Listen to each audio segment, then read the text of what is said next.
Ok, reprenons. Ce que vous venez de voir, c'est l'explosion d'une poche de méthane à la surface d'un lac gelé.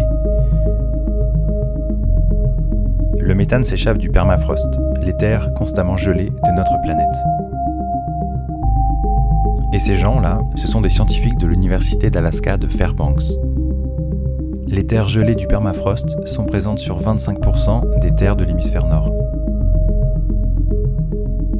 Sous l'effet du réchauffement climatique, ils dégèlent. Ils libèrent deux gaz redoutables, le CO2 et le méthane, un gaz à effet de serre 20 fois plus réchauffant que le premier. La mauvaise nouvelle, c'est que ce dégel a lieu 70 ans plus tôt que prévu. Ce permafrost, gelé depuis des milliers d'années, cette petite boîte contient une sacrée quantité de carbone, 1600 milliards de tonnes de carbone. C'est plus que tout ce que notre civilisation a émis de gaz à effet de serre au cours du XXe siècle. Là, libérable en quelques décennies sous l'effet de sa simple fonte. Un autre exemple, 1600 milliards de tonnes, ça équivaut aussi à brûler toutes les forêts de la Terre 2 fois. C'est ça, 1600 milliards de tonnes de carbone. Et ça nous concerne tous, sans exception. Alors, pendant que les scientifiques se brûlent les sourcils à notre place pour essayer de mieux comprendre le permafrost, je suis allé voir un réalisateur franco-russe, Denis Snegirev, qui a filmé pendant plusieurs années l'un des plus grands scientifiques russes spécialistes du permafrost, Sergei Zimov. Ce géophysicien pense avoir trouvé une solution écosystémique pour arrêter ce désastre. Et au fait, si tu regardes Next et que tu trouves ça utile, soutiens la série sur Tipeee. C'est ça qui me permet de vivre, c'est ça qui me permet de tenir. Merci et bon visionnage.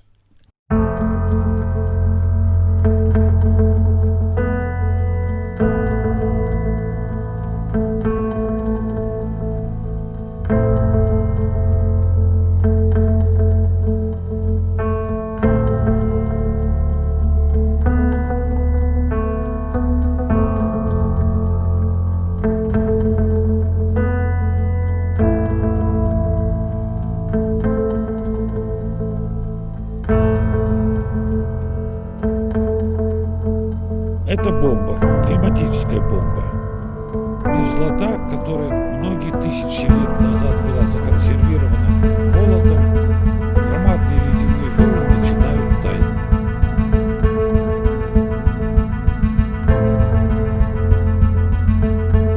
Denis Snegirev, bonjour. Tu es réalisateur de documentaires et tu suis depuis plusieurs années en tant que réalisateur le scientifique géophysicien russe Sergei Zimov pour ton documentaire L'hypothèse Zimov. C'est un scientifique qui pense avoir trouvé une réponse écosystémique satisfaisante si elle était appliquée à grande échelle au problème de la fonte du permafrost et de la libération du méthane et du CO2 dans l'atmosphère. Mais avant de parler de ce scientifique, est-ce que tu pourrais nous faire un petit point sur la question de la fonte du permafrost, de cette libération de méthane et des enjeux que ça représente pour la question climatique principalement? Depuis quelques années, on parle beaucoup du permafrost et les journalistes ont trouvé un terme qui est assez juste, on l'appelle la bombe climatique. La bombe climatique parce que si le permafrost fond, les conséquences pour la planète et pour notre espèce et pour tout le vivant sur notre planète pourraient être vraiment dramatique. Mais c'est quoi le permafrost? Le permafrost, c'est un énorme glacier souterrain, on pourrait le résumer comme ça, qui couvre, si je ne me trompe pas, 25% de l'hémisphère nord, ce qui veut dire un territoire énorme. C'est par exemple 65% du territoire russe. C'est du permafrost et d'autres pays sont concernés, c'est le Canada, les États-Unis, Alaska notamment, Groenland. 90% du territoire groenlandais, c'est du permafrost aussi. La Scandinavie, il y en a même un peu en France, dans les Alpes, à partir de 3000 mètres d'altitude. Et on en parlait très peu jusqu'à il y a récemment parce que c'est quelque chose qui est très difficile à étudier et à identifier, car le permafrost est quasi invisible, il se trouve sous une couche du sol profonde d'1 ou 2-3 mètres, et le glacier, il est enfoui, donc il est mélangé avec de la roche, de la terre, de la matière organique. Donc c'est comme un immense congélo souterrain quasi invisible. Donc ça a cette apparence un petit peu marron qu'on peut voir sur tes images, Donc justement, d'une terre gelée. Justement, sur cette image-là, on le voit. Le permafrost recouvre tout ce territoire-là, mais ici, c'est le fleuve qui a creusé la berge. Et donc, toute cette paroi, on voit ici précisément, parce que le soleil se reflète, on voit que c'est tout lisse, parce que c'est de la glace. Mais ça a la couleur assez inhabituelle, ça a la couleur de la terre, parce que c'est mélangé avec de la terre. Et c'est quoi le problème ? Et le problème, c'est que à cause du réchauffement climatique, c'est en train de fondre, ça commence à fondre. Et quand ça fond, il y a plein de microbes qui sont contenus, qui sont congelés dans ce permafrost qui se réveillent et qui commencent à manger. Parce qu'ils ont très faim, ils n'ont pas mangé depuis 20 000 ans à peu près. Et ils commencent à consommer toute la matière organique, c'est-à-dire les bouts de cadavres d'animaux, les sédiments, les racines. Et en mangeant, ils dégagent de la chaleur et du CO2. Donc ça fait fondre le permafrost et ça dégage des gaz à effet de serre, du CO2 si c'est dans un milieu sec et du méthane qui est un gaz bien plus nocif que le CO2, 25 fois plus nocif que le CO2 si on est dans un milieu humide. Et ici, voilà, tout ça, c'est des lacs. C'est des lacs de thermokarst, ça veut dire que c'est un milieu humide, donc le permafrost qui va fondre ici, il va dégager du méthane. Quand tu dis que le méthane est plus nocif, l'effet de serre qu'il produit est 25 fois supérieur à l'effet de serre produit par CO2. Et en termes d'ordre de grandeur, de quantité, par rapport à ce qui a été émis ? C'est une bonne question. Jusqu'à il y a 13 ans, il n'y a même pas d'estimation, on ne savait pas. Il y a eu un gros projet international qui a commencé en 2007 et qui a essayé de chiffrer la quantité de carbone qui est contenue dans ce permafrost. Et aujourd'hui, on a le chiffre qui est assez fidèle, qui ne bouge pas, en tout cas depuis 10 ans, et c'est un chiffre incroyable, gigantesque. C'est 1600 milliards de tonnes de carbone contenu. Ce qui veut dire que si ça fond, ça peut dégager des gaz à effet de serre qui vont être supérieurs à tout ce que notre civilisation a produit depuis 100 ans. Donc si le permafrost fond, ça va être... Il y a d'autres comparaisons, parce qu'effectivement, le chiffre est tellement gigantesque qu'on a du mal à comprendre ce que ça peut engendrer comme conséquence. Mais on dit aussi que si le permafrost fondait, c'est comme si on brûlait 2 fois toutes les forêts de la Terre. Et c'est tellement énorme qu'en fait, personne ne sait et n'est capable de dire ce que ça va engendrer comme les conséquences pour la planète. Aujourd'hui, il n'y a pas de modèle mathématique qui prévoit qu'est-ce qui va arriver à notre planète, à tous les écosystèmes, si le permafrost fondait. Curieusement, c'est des proportions qui sont astronomiques, les libérations de CO2 et de méthane liées au permafrost. Mais curieusement, ça n'a pas été pris en compte dans les prévisions du GIEC. Curieusement, non. Et ça, c'est... j'ai beaucoup de mal personnellement à comprendre pourquoi. Tous les scientifiques avec qui j'ai pu discuter dans le cadre de ce projet-là, personne n'a su me donner une réponse claire pourquoi ça n'a pas été pris en compte. Si on se demandait alors, c'est quoi le problème ? Est-ce qu'on nous cache quelque chose ?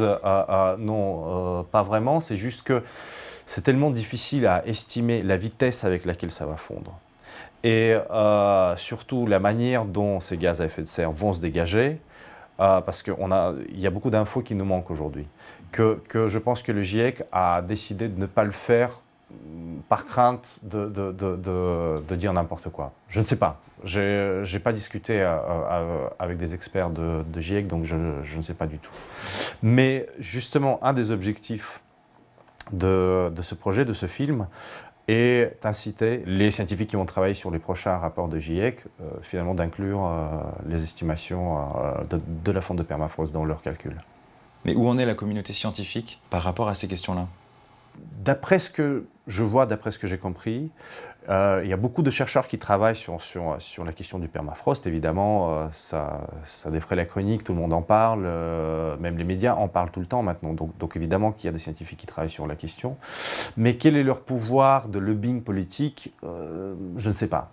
Donc c'est une chose d'observer le permafrost, ce qui lui arrive, la fonte, etc., de faire des calculs, et c'est autre chose de constituer un groupe de travail qui aurait suffisamment de poids politique pour impacter les décisions politiques qui concernent notamment la fonte.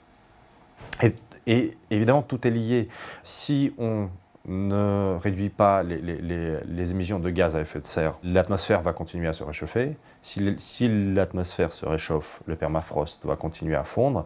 Plus ça fond, plus ça réchauffe l'atmosphère. Et donc là, après, même si on réduit nos gaz à effet de serre, ce cercle vicieux, il sera impossible à briser. Du coup, est-ce que tu peux introduire ce scientifique, ce personnage, Sergueï Asimov, qui est au centre de ton documentaire et de son projet, en tout cas de l'apport scientifique et puis de sa traduction concrète qu'il a souhaité apporter pour gérer cette fonte du permafrost? Donc Sergueï Asimov, c'est un scientifique russe, un géophysicien, et sa particularité, c'est qu'il vit sur le permafrost. Depuis 40 ans, il vit dans cet endroit qui est un endroit très reculé, c'est le nord-est de la Sibérie. Il gère la station scientifique qu'on appelle la station scientifique du nord-est sibérien. Depuis 40 ans, il observe le permafrost et il constate tous les changements et toutes les évolutions que le permafrost subit. Et ça fait des années, ça fait plus de 20 ans qu'il essaie d'alerter la communauté scientifique d'abord, puis les médias, sur le problème que le permafrost va poser un jour et qu'il est en train de poser aujourd'hui. Mais il ne s'est pas arrêté juste à des constats et à des observations. Il a proposé, il y a déjà une vingtaine d'années, c'est-à-dire qu'il y a au moment où personne n'en parlait encore, il a proposé déjà une solution. L'hypothèse de Asimov, l'hypothèse de Sergueï Asimov, qui est le titre d'ailleurs de notre film, est l'atout d'une hypothèse iconoclaste. Et j'avoue que quand je l'ai entendu pour la première fois, j'avais énormément de questions. Et ça me paraissait extrêmement étrange parce que la première chose qu'elle prévoit, c'est le remplacement d'un écosystème existant, l'écosystème de la forêt qu'on voit ici, c'est cette forêt-là qu'il veut remplacer, par une steppe, c'est-à-dire par une plaine où il n'y a que de l'herbe et des arbustes, pas d'arbres. Donc c'est quelque chose qui nous choque aujourd'hui parce qu'on est tellement habitué à un discours que la forêt, c'est la chose qu'il faut préserver le plus au monde, pas de déforestation, surtout pas, que quand on entend ça, on se dit mais il est fou et ce n'est pas possible. Comment est-ce qu'on peut vouloir abattre toute cette forêt sur des millions de kilomètres carrés en plus? Et ce n'est qu'en pénétrant de plus en plus dans sa logique, en l'écoutant, en essayant de comprendre, en croisant les infos, que je me suis dit mais c'est pas bête en fait, c'est pas bête, c'est un pari, hein, parce qu'on parle d'une expérience scientifique, mais c'est un pari qui est scientifiquement fondé. En quoi elle est fondée? Donc déjà parlons de cette forêt-là. Cette forêt, on l'appelle, c'est pas la forêt amazonienne. Il faut se dire tout de suite, c'est une forêt qui est marécageuse, qui est très pauvre en aliments, donc on l'appelle le désert biologique, parce qu'il n'y a pratiquement pas de grands animaux. Il y a quelques élans qui traînent par-ci par-là, il y a quelques ours qui sont pratiquement tous végétariens. Moi, j'en ai pas vu. Ni élan, ni ours. J'ai vu aucun animal en dehors du parc de Pléistocène, qui est donc l'expérience d'Asimov. Et donc, cette forêt-là, elle est quelque part, elle est improductive. Elle ne produit rien. Il n'y a que des moustiques qui prolifèrent là-bas et on a vraiment des milliards. Donc de ce point de vue, ce n'est pas quelque chose qui est vraiment important pour la vie sur la planète. Donc ils veulent la remplacer par l'écosystème des steppes. Et l'écosystème des steppes, d'après leurs calculs, d'après ce qu'ils ont calculé, abritait, jusqu'à il y a 12 000 ans, 10 tonnes de biomasse par kilomètre carré. 10 tonnes de biomasse, je vais vous expliquer ce que c'est. C'est un mammouth, 8 bisons et une quinzaine de chevaux sauvages par kilomètre carré. Donc aujourd'hui, il n'y a pas de zone comme ça en Sibérie. Il n'y a pas une telle concentration d'animaux. Donc du point de vue de la biodiversité, Leur projet est très intéressant. Donc on pourrait créer un écosystème qui, du point de vue de la biodiversité, est incroyablement plus riche que ce qu'on a aujourd'hui. Maintenant, comment ça pourrait préserver le permafrost? Leur réponse est très inventive aussi. Il y a deux facteurs extrêmement importants. Le premier facteur, il est un peu dur d'accès parce que c'est un facteur très scientifique. C'est un facteur albédo. Albédo, donc c'est une capacité de n'importe quelle surface de réfléchir la lumière du soleil. Une surface noire l'absorbe, une surface blanche le réfléchit. Donc pour que la Terre n'absorbe pas la chaleur, il faut que la surface soit la plus claire possible. Voilà, c'est aussi simple que ça. Là, on voit, là c'est la forêt. Là, c'est l'écosystème de la forêt qui recouvre tout le territoire de la Russie, du Canada, Alaska, donc c'est pratiquement partout la même. On voit qu'il est assez sombre, parce que les troncs sont marrons, ce sont que des conifères, ils gardent leur aspect voilà, marron, vert foncé pendant toute l'année. Il y a beaucoup de lichen, bon on le voit moins bien, mais il y a énormément de lichen qui pareil, vert foncé ou marron, et ça c'est des couleurs qui ont un albédo très bas, c'est-à-dire qu'ils absorbent beaucoup la chaleur et la lumière du soleil. Et les plaines, les savanes septentrionales par lesquelles ils veulent remplacer cette forêt, ont une couleur beaucoup plus claire, presque blanchâtre parfois. Donc ce qui veut dire qu'ils auront une capacité de réfléchir la lumière bien supérieure à cette forêt-là. Et puis le deuxième facteur qui est aussi important, voire plus important, c'est que tout ce territoire-là, les millions de kilomètres carrés, sont recouverts par la neige entre 7 et 8 mois par an. Ce qui veut dire vraiment la plupart du temps. Et la neige, c'est un isolateur thermique extrêmement efficace. Ça fonctionne comme un duvet. C'est-à-dire que la neige, en fait, elle est froide, mais elle est quand même plus chaude que l'air et le blizzard qu'on a au-dessus, qui pourrait contribuer à refroidir le permafrost. En fonction de la couche neigeuse, tu peux avoir une différence de température sur la surface de la neige et sur la surface de la Terre recouverte par la neige de 15 degrés. C'est-à-dire au-dessus ce sera, disons, moins 50, au-dessous ce sera moins 35, moins 30. Donc ce qui est une différence de température absolument immense. Les animaux, qu'est-ce qu'ils font? Ils tassent la neige. Ils tassent la neige en permanence parce qu'ils cherchent leur nourriture qui se trouve sous la couche neigeuse. Comme dit Sergei Zimov, on pourrait avoir toute une armée de travailleurs qui travaillent gratuitement par leur propre plaisir et parce qu'ils ont besoin de survivre en hiver. Donc ils vont tasser la neige, ils vont perturber sans cesse la couche neigeuse en créant des trous et du coup le froid va pénétrer de manière plus efficace dans le permafrost et va le congeler beaucoup plus que si on n'a pas d'animaux. Est-ce que le fait d'amener des millions d'herbivores sur un territoire gigantesque, ça ne peut pas être un autre problème? Parce que les herbivores dégagent eux-mêmes du méthane. Est-ce que ça, c'est pris en compte? Et comment c'est pris en compte par Asimov? C'est pris en compte, je n'ai pas le chiffre exact en tête, mais c'est une question qu'on pose souvent aux Asimov, les journalistes ou même les personnes lambda, parce qu'ils communiquent beaucoup sur le parc, sur Facebook. Nikita et Sergei font des conférences dans le monde entier, donc c'est une question qui est très souvent posée. Tous ces millions d'herbivores, ils vont dégager du méthane eux-mêmes, juste en ruminant. Il y a des calculs, et ces calculs démontrent que même une quantité astronomique d'animaux va tout de même dégager beaucoup moins de méthane que le permafrost qu'ils font. Et voilà, donc c'est incomparable. C'est un rapport de 5 ou 6 fois. Entre l'émission par les entre les émissions des herbivores et ce que le permafrost pourra dégager. Est-ce que tu peux nous parler du Pléistocène Park, donc le parc de Sergei Asimov, qui est un peu le laboratoire de cette expérience-là? Sergei Asimov, il a formulé son hypothèse il y a plus de 20 ans.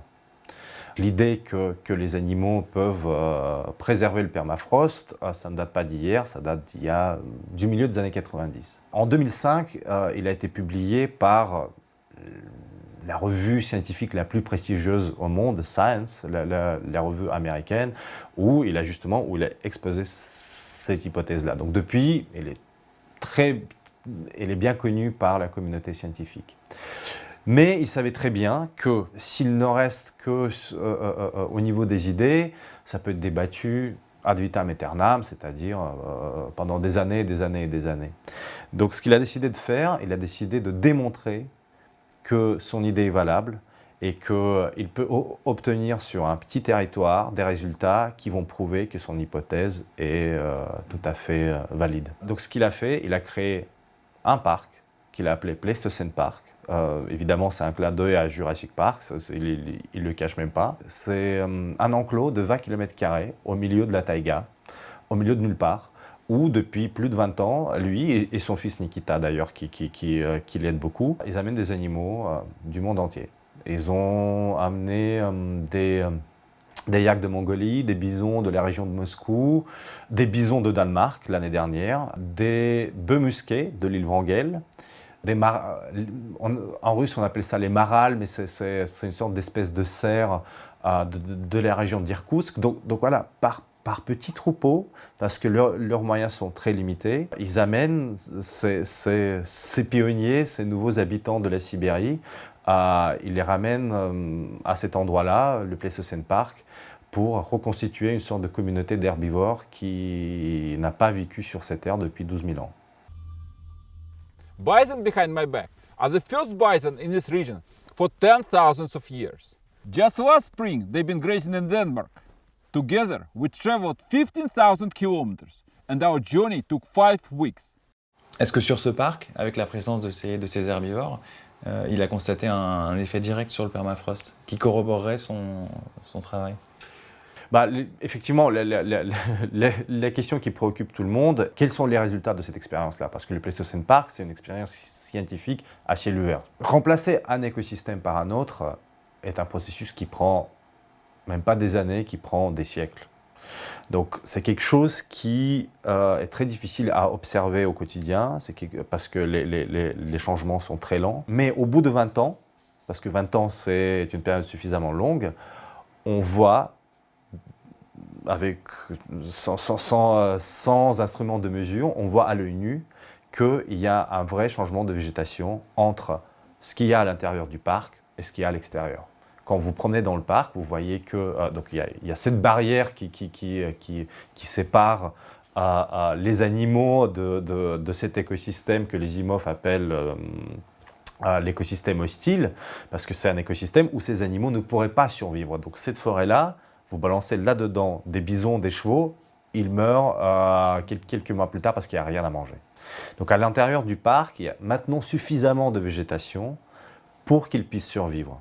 Mais la présence des humains est encore extrêmement importante parce que dans des moments durs, pendant les mois d'hiver les plus froids, quand la couche de neige est la plus épaisse, parfois les humains doivent aider les animaux en les nourrissant, en leur donnant à manger et à boire pour qu'ils survivent. Parce que à l'intérieur du parc, l'écosystème est en transformation. Ce n'est pas encore l'écosystème des steppes, c'est un écosystème en transformation. Il l'appelle le champ de bataille, où d'un côté il y a l'armée animale et de l'autre côté il y a l'armée de la forêt, et par-ci par-là vous avez des troncs d'arbres qui traînent et disent voilà les cadavres de l'écosystème qu'on essaie de combattre. Maintenant, est-ce qu'il y a des résultats scientifiques? Parce que c'est ça qui nous intéresse en premier lieu. Eux-mêmes, et puis quelques groupes de scientifiques, notamment l'université de Fairbanks, à Alaska, ont installé des capteurs de température à l'intérieur du parc et à l'extérieur du parc. Donc il y a des relevés de données régulièrement, et ça fait 5 ans ou 7 ans qu'ils font ces relevés-là. Et sur cette durée-là, on peut déjà constater qu'il y a des différences. Il y a des différences entre l'extérieur du parc et l'intérieur du parc. Et des différences très encourageantes. Il y a notamment des capteurs dans le parc qui donnent des températures du permafrost vraiment beaucoup plus basses, de 3, 4, 5 degrés par rapport à certains capteurs à l'extérieur. Mais comme dans n'importe quelle expérience scientifique, il faut être très prudent, il faut beaucoup d'années d'observation pour tirer des conclusions, et surtout que d'un capteur à un autre, vous pouvez avoir des résultats presque contradictoires, parce qu'il y a plusieurs facteurs qui jouent. Milieu humide, exposition au soleil, facteur humain, Est-ce que la personne qui a creusé le trou l'a fait dans les règles de l'art ou pas? Est-ce qu'il a percé un trou trop large et du coup il y a trop d'air qui pénètre et qui influence sur les données? Il y a des capteurs, il y a des résultats très encourageants, mais il faudra attendre encore je ne sais pas combien d'années pour en être sûr. Comment il est perçu par la communauté scientifique? Est-ce qu'il est soutenu en Russie et dans le monde? Sergueï est quelqu'un qui a construit toute sa carrière dans une totale liberté. C'est vraiment le mot qu'il prononce le plus souvent. Le fait qu'il se retrouve dans ce territoire-là, tout seul au milieu de la taïga, c'est un choix qu'il a fait à la fin des années 70, quand c'était encore l'Union soviétique, en partant vraiment quelque part au bout du monde, en quittant les grands pôles scientifiques de l'époque. Il a commencé en Russie, ensuite il a été à Stanford. Mais c'était des courts passages, sa vie est vraiment liée à ce territoire-là. Il a créé lui-même cette station scientifique qu'on appelle aujourd'hui la station scientifique du nord-est sibérien. Qui mesure quoi d'ailleurs? Qui mesure beaucoup de choses. Qui mesure, en fait, qui mesure tout ce qu'on peut mesurer dans cette zone climatique. En commençant par les températures, le CO2, la végétation, comment la végétation réagit au réchauffement climatique, comment la végétation se régénère par exemple après un incendie. Et un fait extrêmement important pour comprendre la personnalité de Sergueï, c'est la station qu'il a créée, mais qui appartenait à l'État à l'époque soviétique, parce que tout appartenait à l'État à l'époque. Mais au début des années 90, quand l'URSS s'effondre, et avec l'effondrement de l'URSS, tout le système de financement scientifique, et pas que scientifique, s'effondre également, tout le Grand Nord devient une terre d'exode, parce que plus rien n'est financé, aucun projet n'est financé. Tous les gens qui vivent dans le Grand Nord avec les subventions d'État partent. Le village le plus proche de la station, le village qui s'appelle Tchersky, comptait en 1991 12 000 habitants. En 92, il ne comptait que 2 000 habitants. Donc en une année, juste après la chute de l'URSS, 10 000 habitants sont partis. Sergueï s'est retrouvé avec sa famille, parce qu'il avait déjà sa famille là-bas, il s'est retrouvé devant un dilemme, mettre la station en conservation, c'est-à-dire la liquider, et repartir vers une grande ville, Vladivostok, où il avait un appartement de 3 pièces, qui était une manne à cette époque-là. Mais là, il a pris une décision qui est extrêmement courageuse, qui relève presque de la folie pour certains. Il décide de vendre son appartement à Vladivostok, de racheter la station à l'État et de rester vivre là-bas, c'est-à-dire sans subvention aucune. Du coup, cette station scientifique devient, à cette époque, et reste encore aujourd'hui, la seule station scientifique privée au monde dans cette zone climatique. Du coup, ils ont des scientifiques du monde entier qui viennent travailler chez eux. Ils ont des Américains, des Allemands, des Japonais, il y a eu des Français, donc vraiment énormément de scientifiques qui viennent là-bas pour travailler. Et eux, ils font des recherches, des études scientifiques tout azimut. Et c'est ça qui d'ailleurs finance les IMOF, c'est ça leur fonds de commerce, si on peut l'appeler comme ça.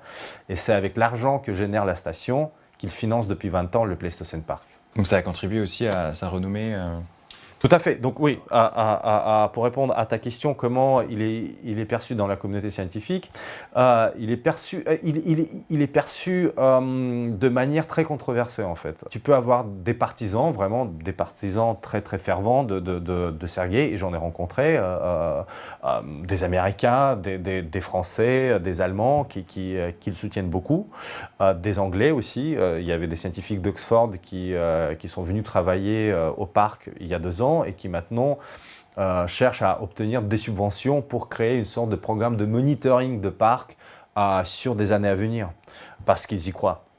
Il n'y a pas de scientifique qui critique frontalement, parce que l'hypothèse, elle est logique. Il n'y a rien de scientifiquement illogique là-dedans. Ce qu'on peut critiquer, c'est l'échelle. Parce que quand on dit qu'il faut ramener des millions d'herbivores pour repeupler des millions de kilomètres carrés, mais ça paraît juste impossible et incroyable. Où est-ce qu'on va en prendre et qui va s'en charger, qui va financer ça, qui va donner toutes ces terres-là à ces pauvres herbivores, tandis qu'on sait que les humains, dès qu'il y a un peu de terre, on essaie de se les approprier. Et là, on parle d'une série de parcs, d'une série de Pleistocène Park qui pourrait s'étendre sur, je sais pas, sur 20-25 millions de kilomètres carrés. Et la particularité des projets comme le projet de Zimov, c'est que c'est ce qu'on appelle Natural Based Solution. C'est une solution complètement basée sur la nature. Il n'y a pas de technologie là-dedans. C'est les animaux qui agissent tout seuls. Donc on augmente la biodiversité et on contribue à la préservation du permafrost. Ça a un effet évidemment peut-être moins époustouflant parce que justement on est tellement habitué à la technologie que la technologie va nous sauver. Donc on s'attend à ce qu'on nous propose un énorme frigo qui va refroidir toute cette grande terre. Il n'y a rien de tout ça. C'est des animaux qui se baladent dans une prairie et qui n'ont l'air de rien. Mais qui finalement sont beaucoup plus efficaces et surtout que ça, c'est vraiment du développement durable. Son terme préféré, c'est l'entropie. Je ne sais pas si tu sais ce que c'est, donc voilà, il dit que... La tendance à aller de l'univers à aller vers le désordre. Ouais. Il dit que l'entropie dans notre société, elle est juste, voilà, elle dépasse toutes les bornes.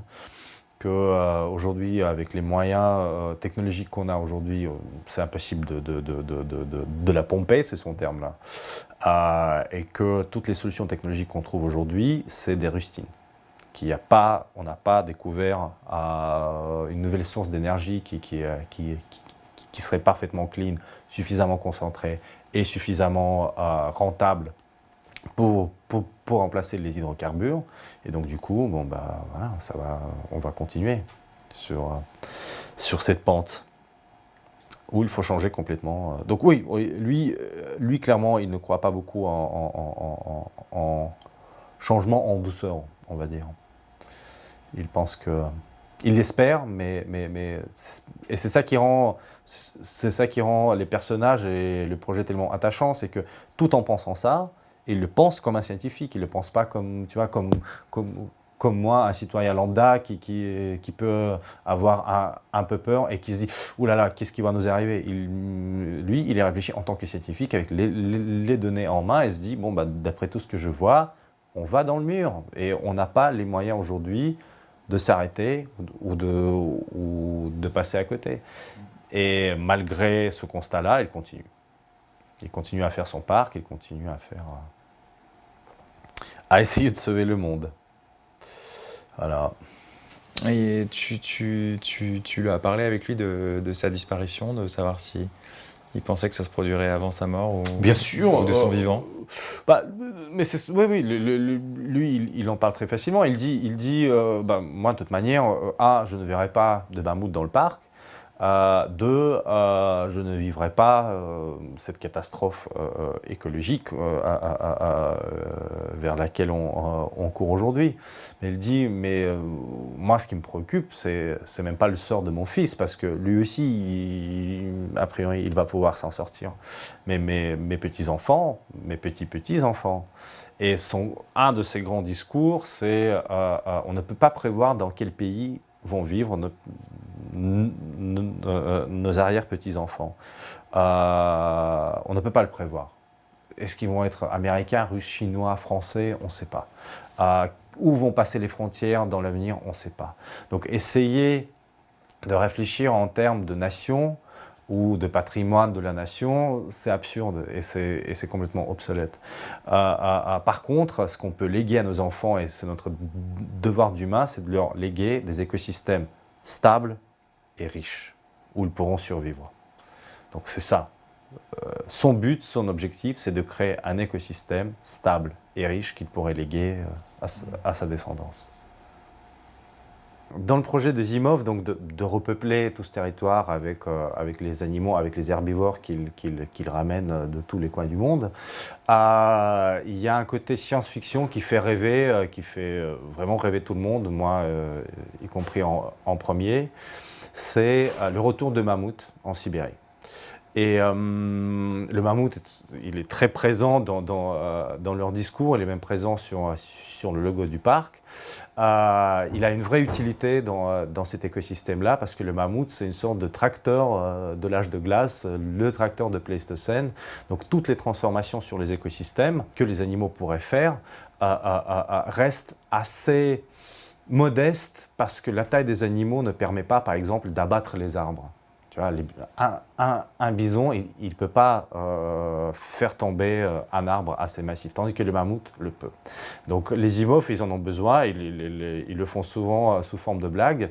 Ils disent, on a besoin de 10 millions de mammouths pour transformer cet écosystème de forêt en écosystème des steppes. Mais ce n'est pas si éloigné de la réalité maintenant, parce que les zymophes ont maintenant un accord de principe, un accord symbolique avec l'université de Harvard, qui travaille depuis des années sur le génome de mammouth et qui sont très avancés dans leurs recherches. Ils disent eux-mêmes qu'ils ont besoin entre 2 et 5 ans pour arriver au stade d'un embryon de mammouth. Ce qui veut dire que dans un avenir assez proche, il pourrait y avoir un mammouth dans le Pleistocène Park. Et est-ce que tu peux nous expliquer comment on passe de l'embryon de mammouth au mammouth ? Ce sont des questions techniques assez complexes, parce qu'il y a évidemment beaucoup de questions déontologiques qui se posent dans ce genre d'expérience, qui ne sont pas faciles à démêler. Quand je suis allé rencontrer donc le professeur américain George Church, qui chapeaute toutes ces recherches, il est très connu aux États-Unis et même mondialement, lui il dit qu'il s'oriente vers un utérus artificiel. En gros, c'est un sac plastique avec plein de tuyaux qui vont alimenter l'embryon avec tout ce dont l'embryon a besoin, parce que l'autre solution, ce serait d'inséminer une femelle d'un éléphant asiatique, qui est l'animal le plus proche, génétiquement parlant, des mammouths. Mais ça, on ne peut pas le faire parce que c'est une espèce protégée, et donc personne n'autorisera ce genre d'expérience sur un animal vivant. Donc, du coup, aujourd'hui, l'option la plus probable, c'est un utérus artificiel. Est-ce qu'il est soutenu là aujourd'hui par le gouvernement russe ou par d'autres gouvernements ? Clairement non, parce qu'il n'y a pas de subvention d'État. Donc l'État russe, certains représentants de l'État russe évidemment connaissent l'existence du parc. Ils se trouvent sur le territoire de la République de la Yakoutie. Donc eux, évidemment, ils connaissent. Ils ont eu des visites des représentants régionaux. Donc oui, il est, on va dire, il est légitimé par l'État, mais il n'est pas aidé par l'État. C'est ce qui rend leur travail et leur engagement aussi incroyable, parce qu'ils font ça par eux-mêmes, avec leurs fonds propres depuis des dizaines d'années, sans quasiment aucune aide extérieure. Mais aujourd'hui, l'expérience arrive à un point de bifurcation, ils en sont conscients, pour 2 raisons. Primo, parce que le problème du permafrost devient de plus en plus urgent, et d'après certaines prévisions, ça va fondre sérieusement d'ici 10-20 ans, tandis qu'on croyait il y a encore 1 an, 2 ans que ça va durer jusqu'à la fin du siècle. On voit que ça s'accélère. Que l'accélération est juste incroyable. Et aussi parce qu'eux, ils sont arrivés à un point du développement du parc qui, s'ils veulent le développer au-delà de ça, ils ont besoin d'aide extérieure. Ils ont besoin de financement extérieur, ils ont besoin de personnel, ils ont besoin d'une logistique appropriée, parce que pour ramener une centaine d'animaux, ça leur a pris 15 ans, tu vois. Si on veut en ramener des millions, on n'a pas 100 ans pour le faire. Il faut le faire dans les 10-15 ans à venir. Est-ce qu'on a une organisation transnationale, transverse, qui aborde la question non pas comme un problème aux Russes, mais quand même un problème mondial, celui du permafrost, qui pourrait venir soutenir l'hypothèse Zimov et leur travail. Je crois qu'aujourd'hui, tu peux prendre n'importe quel problème qui relève du climat notamment. On va être confronté à la même absence de coordination internationale, tandis qu'on a énormément d'instances internationales qui devraient se charger de ça. Mais soit elles sont en perte de vitesse et de légitimité, je parle de l'ONU évidemment et de toutes les agences adjacentes à l'ONU qui normalement sont censées faire ce travail de coordination sur des sujets globaux. Surtout après l'épidémie de Covid, tout le monde a compris que ces instances internationales ne remplissent plus du tout leur rôle de coordination. En dehors de ça, est-ce qu'il y a d'autres plateformes qui permettent de régler ce problème du permafrost, ou en tout cas d'essayer d'y apporter des réponses rapides et efficaces? Je dirais que non. Il y a énormément de plateformes de discussion, et j'ai suivi les Zimov notamment à pas mal de sommets climatiques, Arctic Circle, tout ça, où il y a plein de pays qui justement qui sont concernés par tous les problèmes qui sont ancrés dans l'Arctique, mais c'est que des plateformes de discussion. Il n'y a aucune décision prise, il n'y a pas de résolution à la fin, et surtout, même quand il y a des résolutions, ils ne sont pas appliqués. Prenons les COP. Je veux dire, mais maintenant, on rigole quand on en parle. Les accords de Paris dont on était tellement fiers ici. Je veux dire, qui en parle, qui les respecte, qui veut encore essayer de croire qu'on peut atteindre ces objectifs-là? Personne. Donc, je pense que moi, d'ailleurs, c'est ça qui me séduit énormément dans la démarche des Zimov. Ils n'attendent pas qu'il y ait une coordination internationale qui va dégager des budgets pour qu'on commence à créer ou à réfléchir à des réponses adéquates. Parce que c'est comme ça que ça se passe dans des grandes administrations, on le sait. Et c'est inhérent au système. Je ne critique pas la manière dont le système fonctionne en soi. Ce que je critique, c'est que derrière tout ça, derrière toutes ces grandes discussions, on perd de vue l'essentiel, c'est l'urgence d'agir. Et là, je crois que tout le monde a compris que si on n'agit pas dès maintenant, demain, ça va être trop tard. Peut-être c'est déjà trop tard. Donc la genèse de ce projet remonte à 2017.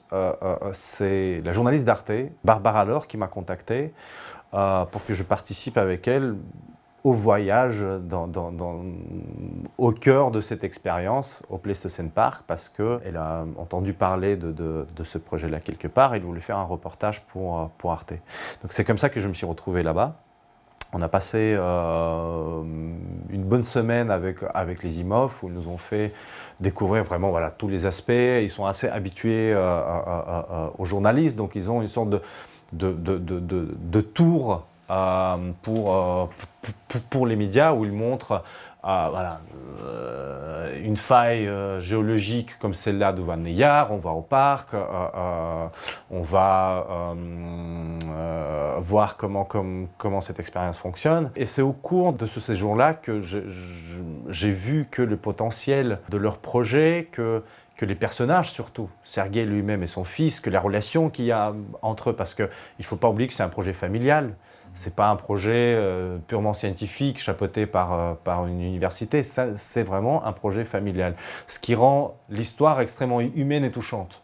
Il y a vraiment cette idée, cette notion intergénérationnelle à comment est-ce qu'on va passer, qu'est-ce qu'on va léguer aux générations futures et comment est-ce qu'on va travailler sur ce patrimoine écosystémique qui est au cœur de ce sujet. Et ça m'a immédiatement séduit. Je me suis dit tout de suite, il y a une matière pour un long métrage documentaire. Parce que mis à part les questions scientifiques, mis à part la question de la menace climatique, il y a cette question purement humaine d'une relation entre un père et un fils. Le fait que tu sois russe, que tu aies grandi en Russie pendant 22 ans, ça a joué dans ce projet qui se passe quand même sur tes terres natales, et puis finalement c'est une bombe à retardement qui concerne le monde entier. Ouais. Est-ce que ta double nationalité franco-russe a joué? Ça a joué énormément. Énormément. Pour plusieurs raisons, en fait. Évidemment, il y a la proximité immédiate qui s'est créée avec les personnages parce qu'on parle la même langue. Mais il y avait autre chose, Et cette autre chose, c'est que moi, j'ai vécu l'effondrement de l'URSS. J'avais 15 ans. Donc, j'étais suffisamment grand, adulte, pour voir comment un système s'écroule et surtout qu'est-ce qui arrive derrière, le chaos absolu. En discutant avec Sergueï, qui a des idées très pessimistes par rapport à ce qui nous attend dans les années à venir. Donc lui, il se prépare vraiment au pire de nouveau. Et il dit, j'ai déjà vécu un effondrement. Et le prochain qui va nous arriver, il ne sera pas d'ordre national, il sera d'ordre international, planétaire. Donc lui, il se pose comme le prophète de cet apocalypse qui nous arrive en pleine figure. Mais quand il parle de l'effondrement de l'URSS, tout de suite, ça a touché quelque chose en moi. Là, je me suis dit, mais en fait, pour moi, c'est là la réponse psychologique à la genèse de son projet du Pleistocène Park. Parce qu'à cette époque-là, au début des années 90, quand on ne parlait pas encore du tout du réchauffement climatique, de la fonte du permafrost, lui, il avait déjà vécu un effondrement à son échelle. Et son idée de rester à cet endroit-là, à cette station-là, et de repeupler, parce que l'idée date de cette époque, et de repeupler toutes ces contrées avec les animaux sauvages, c'était pas au départ pour sauver le permafrost. C'était pour créer un vivier, une sorte d'écosystème stable et viable qui pourrait permettre à sa descendance de survivre. Et à partir du moment où j'ai compris ça, je me suis dit, c'est beaucoup plus profond, tout ce sujet-là est beaucoup plus profond que juste une expérience scientifique qui doit régler le problème du permafrost. Et dans le film, je voudrais aller vraiment petit à petit au cœur de ça. Évidemment, ce projet, cette hypothèse et ce projet de parc est inséparable du vécu de ce scientifique, de Sergueï, de ce qu'il a vécu, de ce qu'il a compris de ce premier effondrement de l'URSS qu'il a vécu dans sa vie. Donc ça tout de suite. Et moi, ça me concerne parce que ça m'évoque tellement de souvenirs. Je me souviens de ma mère, comment elle se battait pour qu'on survive. Pratiquement tout le pays est passé dans un état presque autarcique. On cultivait nos petits lopins de terre pour planter des patates, pour avoir des patates en hiver. On a vécu pendant 4-5 ans comme ça dans les années 90. Parce qu'il y avait très peu d'argent liquide, l'inflation était galopante, et ça a marqué toute ma génération. On est tous marqués par ça, on l'a oublié. Mais là, avec toute cette perspective d'effondrement d'ordre planétaire dû au réchauffement climatique, ça revient. Ça nous évoque beaucoup de choses. La mémoire est encore très fraîche. Qu'est-ce qui remonte ? C'est une appréhension, une envie de faire quelque chose ? Qu'est-ce qui remonte Ce qui remonte en premier, c'est une sorte d'idée presque primaire. J'ai pas oublié, je suis prêt. Je sais ce que ça peut être.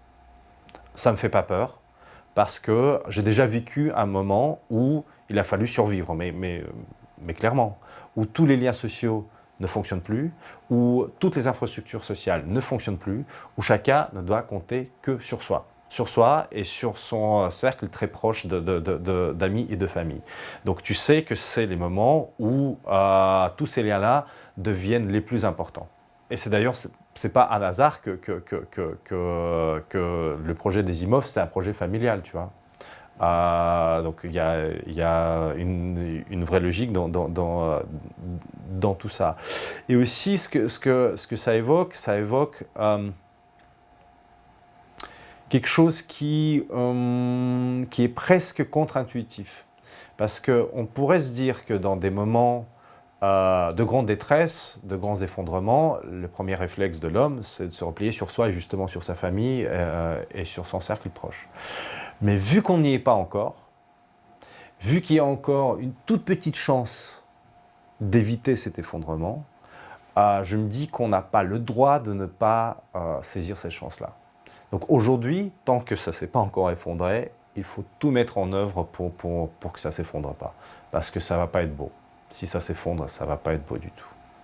Un des grands apprentissages, une des grandes leçons que j'ai tirées notamment de ce qui s'est passé en Russie dans les années 90, c'est que dans une société où, en état d'effondrement, c'est la loi du plus fort qui prévaut.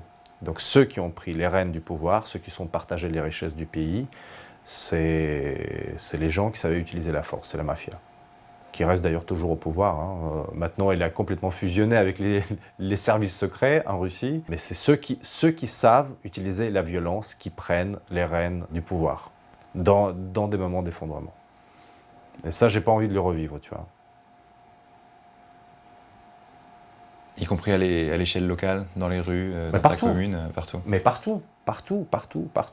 Nous, on se faisait, moi j'avais 15 ans, on se faisait racketter tout le temps par les petits gangs de quoi. Je ne dis pas que ça n'existe pas dans nos sociétés actuelles, évidemment que ça existe partout, mais c'est une question d'échelle. C'est une question d'échelle.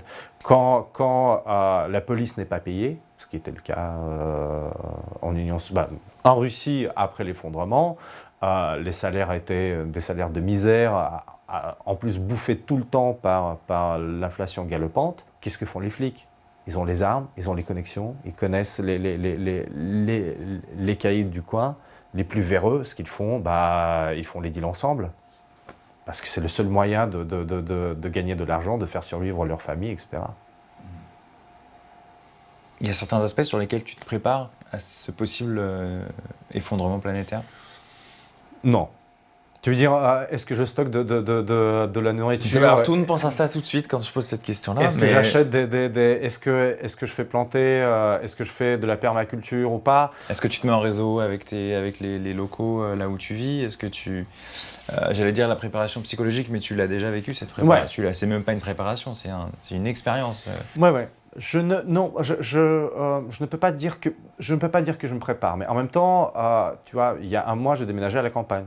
J'ai vécu en ville pendant toute ma vie, pendant 44 ans, j'ai vécu en ville. Évidemment que ça a été conditionné aussi par la naissance de mes enfants et le manque d'espace quand on est dans un milieu urbain. Mais je n'ai pas choisi la petite couronne parisienne ou la grande banlieue, j'ai carrément choisi de partir à la campagne parce que je me suis dit justement, c'était un des facteurs que pourquoi pas un jardin, pourquoi pas un potager, pourquoi pas de la permaculture, que ce serait bien. Je ne l'ai pas fait en prévision d'un effondrement à venir, mais je l'ai fait en gardant ça quelque part comme une sorte de fond de pensée. Mmh. Mais sinon, non. Revenons à ce film, en attendant l'effondrement, c'est pas le titre du film. Le film, c'est l'hypothèse Zimov. Donc revenons à ton film. Vous l'avez conçu avec ton équipe comme un projet d'impact. Est-ce que tu peux m'en dire quelques mots et puis quels sont les principaux objectifs? Donc dès le début, on s'est dit on veut que ce film soit le vecteur de quelque chose qui est plus grand, qui peut avoir une influence, on dit aujourd'hui un impact sur la société et sur cette problématique-là. Et surtout, quand j'ai vu comment les Zimov se sacrifient vraiment et se dédient à cette tâche-là, comment ils sacrifient vraiment toutes leurs ressources pour faire avancer leur projet, je me suis dit, il faut les aider. D'une manière ou d'une autre. Cela ne veut pas dire que mon film ne va pas parler des zones d'ombre de leur expérience. Ça, c'est mon premier rôle du réalisateur, d'aller vraiment fouiller dans les zones les plus obscures de ce que leur expérience peut avoir comme zone obscure.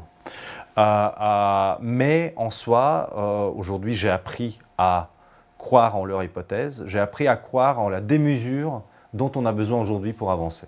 Voilà. Pour moi, c'était vraiment ça. Je me suis dit, c'est même une chouette phrase de Michel Le Diard, qui est une périphrase de Léonard Cohen, si je comprends bien. Heureux soient les fêlés, car ils font passer les lumières. Donc ça, c'est vraiment l'épigraphe que je pourrais mettre à notre projet de film. Le premier objectif, c'est évidemment aider les Zimov à développer leur parc. Voilà, ça, c'est vraiment quelque chose qui est très important pour nous. Ce dont ils ont besoin aujourd'hui, c'est du financement, parce que le financement peut les aider à engager du monde, à ramener plus d'animaux, donc à élargir le territoire de leur parc et avoir des résultats scientifiques beaucoup plus rapidement. Mais on ne veut pas se limiter à ça, parce que ça c'était le plus évident. On s'est dit que ce dont les IMOF ont besoin, ils ont besoin d'être validés.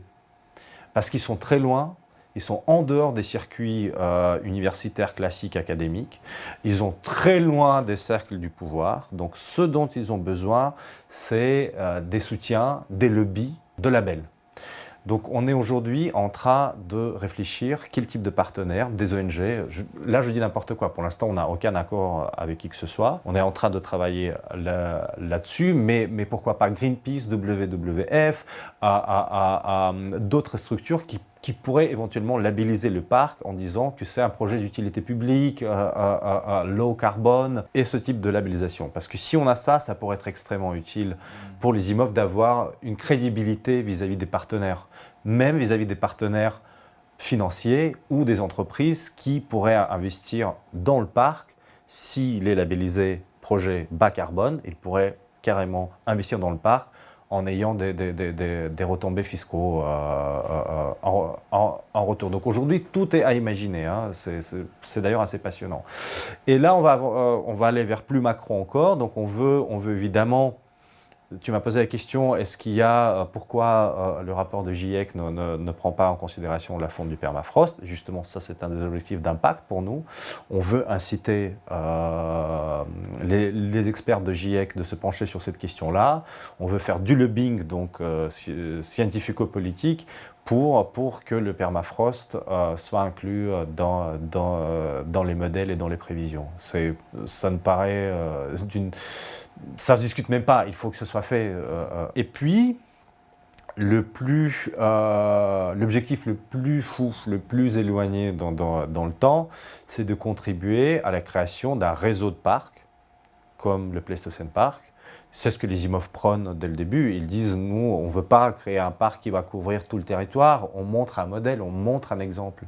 Et après, sur ce modèle-là, mais faites vos parcs partout au Canada, aux États-Unis, en Scandinavie, en Groenland, partout, en Russie, faites-le. Donc ce qu'on veut, c'est de créer un réseau de parcs, de Pléistocène, sur tous ces immenses territoires, pour arriver, d'ici 50-60 ans, à couvrir 25% du territoire où il y a du permafrost. Parce que c'est la condition sine qua non d'avoir un impact sur le climat. Admettons, je suis citoyen, je regarde cette vidéo, je t'écoute me parler de tout ça, j'ai envie d'agir, qu'est-ce que je peux faire? Beaucoup de choses, et vraiment des choses très, très concrètes et tout de suite. La première chose la plus facile à faire, c'est de contribuer financièrement à l'aventure du parc. Les IMOF, ils ont créé une campagne de crowdfunding sur la plateforme qui s'appelle Patreon. Et c'est une campagne qui aide à maintenir le parc à flot, parce que le parc coûte cher, l'entretien du parc coûte cher.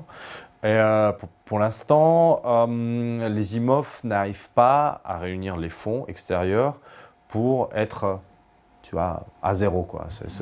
Donc tous ceux qui veulent participer à cette aventure-là, ils sont vraiment bienvenus. Et les dons commencent à 5 €. Donc il y a vraiment pour toutes les bourses. Comment est-ce qu'on peut participer? En relayant les infos. Ça, c'est la chose qui est extrêmement importante. Parce que même quand on n'arrive pas à participer financièrement, ce que je comprends tout à fait, on peut quand même faire la démarche de relayer l'information, la campagne toujours de crowdfunding, de parler de leur projet, de s'y intéresser, de creuser aussi, parce qu'il y a plein de choses à creuser. Moi, j'ai appris tellement de choses sur le fonctionnement des écosystèmes, sur comment un écosystème se forme, se développe, meurt, quelle est la concurrence entre les écosystèmes, la compétition, les guerres des écosystèmes. Tous ces sujets-là sont extrêmement passionnants. Le rôle de l'humain dans le développement ou dans le déclin des écosystèmes, tout ça c'est incroyable. Et tout ça on peut trouver aussi au cœur de leur projet parce que c'est toute sa base théorique. On a un autre objectif d'impact qui ne concerne pas le parc ou le permafrost directement, mais qui concerne plutôt les gens qui vivent sur cette terre depuis des milliers d'années. On parle des peuples autochtones, il y en a partout, en Russie, au Canada, Groenland, États-Unis. Et donc ce sont les premiers qui seront impactés par la fonte du permafrost parce qu'ils vivent sur cette terre et cette terre, littéralement, elle s'écroule sous leurs pieds, les infrastructures s'écroulent, les routes, les maisons, et il y a une trentaine de villages sur Alaska qui doivent être évacués déjà à cause des mouvements de terrain. Donc ça, c'est vraiment des données toutes récentes. Et on veut absolument les inclure donc, dans le dialogue qu'on voudra nouer autour de notre film et autour de cette campagne d'impact. Mais aussi, il y a autre chose qui est très importante à souligner, c'est qu'eux-mêmes, ils ont constaté que la présence des animaux, la présence des caribous ou des rennes a cet effet réfrigérant sur le permafrost. Et donc leur expérience ancestrale rejoint l'hypothèse de Zimov. Et donc pour nous, c'est vraiment super important de créer le lien entre ce savoir ancestral et la connaissance, le savoir très scientifique de Zimov.